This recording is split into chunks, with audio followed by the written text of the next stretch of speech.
Hi everyone, this is the very hot time for leveling in Vancouver, approximately 30 degrees in the daytime.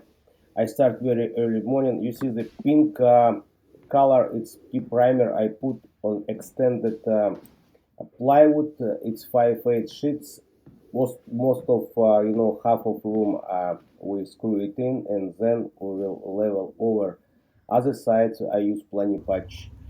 So we save more than 30 bags of self-leveling compound should be put. It's really budget because over this plywood I put extra 27 bags. So if I didn't put plywood, it will be around 56 full pallets. You see? So now it's really good. Here is the success. You see, sweat, hard work.